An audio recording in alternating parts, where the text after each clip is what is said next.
Happy Friday, happy Friday. Wanted to come on real quick and just give you a word of advice.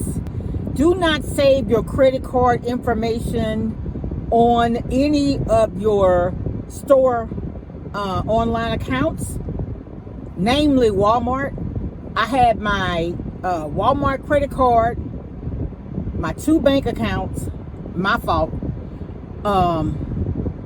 Sad to say, I even had I shop for my church. I had my church card saved because it's a convenience thing. You know, you shopping for yourself, you shop for other people, you shop for your home, and so it just was a lot.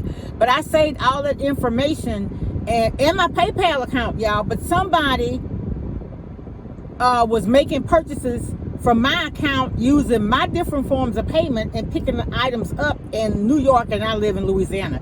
So do not save your credit card information to any of your store accounts. Just a word of advice. You heard it here.